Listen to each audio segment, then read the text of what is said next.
साथियों, क्या आप समयानुसार हो रहे परिवर्तनों के प्रति पूर्ण रूप से जागरूक हैं?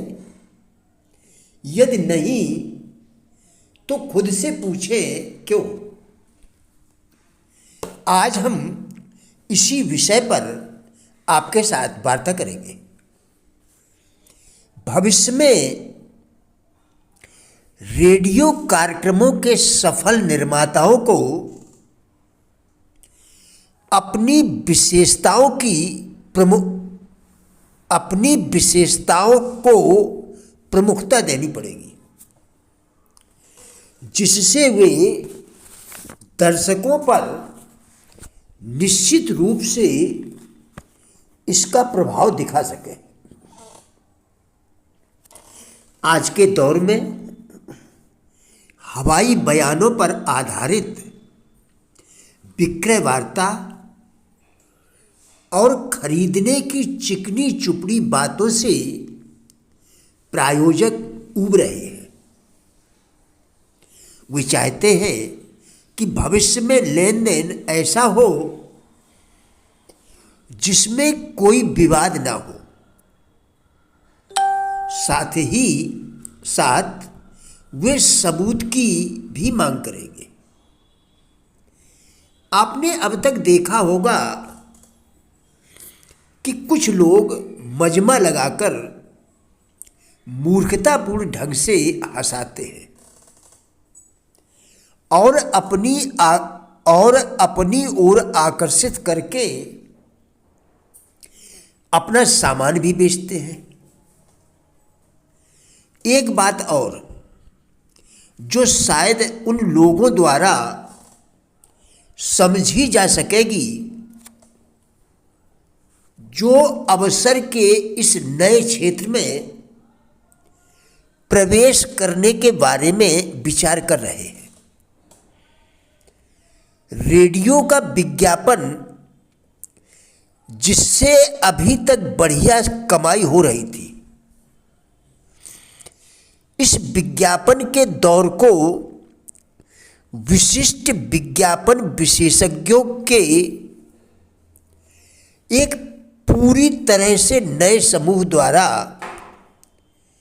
अपने नियंत्रण में लिया जा रहा है। नई रेडियो तकनीकी ऐसे लोगों की मांग करती है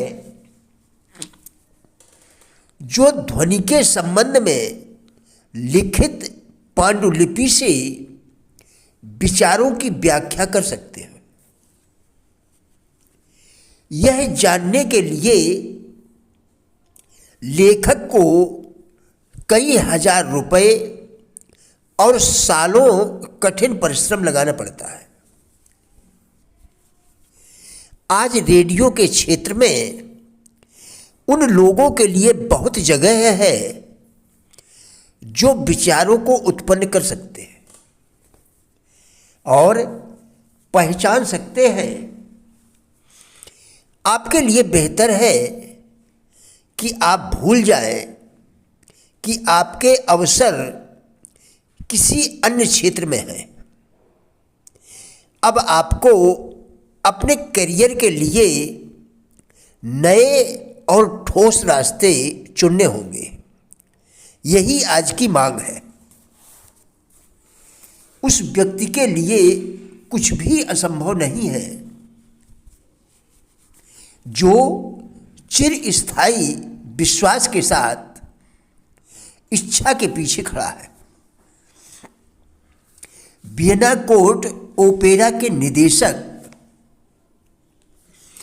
गायन की तकनीक के बारे में ज़्यादा जानते थे, पर इच्छा के जुनून के बदलने की ताकत के बारे में वे कम जानते थे। पर इच्छा को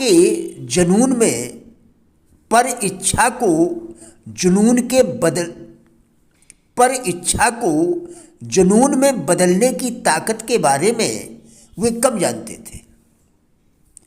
यदि वे जुनून की शक्ति के बारे में अधिक जानते होते तो उन्होंने एक अवसर पर बिना प्रतिभा की निंदा करने की गलती नहीं की होती। मैं विश्वास द्वारा समर्थित इच्छा की शक्ति में विश्वास करता हूँ, क्योंकि मैंने इस शक्ति को बहुत निचले स्तर से शुरुआत करने वाले लोगों को सत्ता और धन के शिखरों पर पहुंचते हुए देखा है। सभी उपलब्धियां उनकी प्रकृति या उनका उद्देश्य चाहे कुछ हो सकते हैं, चाहे कुछ भी हो सकते हैं, कुछ निश्चित वस्तुओं की एक तीव्र ज्वलंत इच्छा के साथ शुरू होती है। प्रकृति वह सब कुछ मजबूत इच्छा के आवेग में लपेटती है जो असंभव जैसे किसी शब्द को नहीं पहचानती है और विफलता जैसी किसी वास्तविकता को स्वीकार नहीं करती है। आस्था हमारे दिमाग का प्रमुख रसायन है। जब आस्था विचारों के कंपन के साथ मिश्रित होती है तो अवचेतन मन कंपन को तुरंत ग्रहण कर लेता है, इसे इसके आध्यात्मिक समतुल्य में परिवर्तित करता है और जैसा प्रार्थना के मामले में होता है उसे अनंत बुद्धिमत्ता को पहुंचा देता है।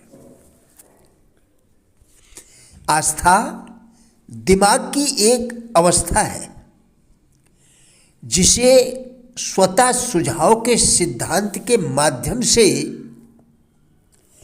अवचेतन मन को निश्चयात्मक कथन या बारंबार निर्देशों द्वारा प्रेरित या निर्मित किया जा सकता है। एक प्रसिद्ध क्रिमिनोलॉजिस्ट के शब्दों में कहा गया है,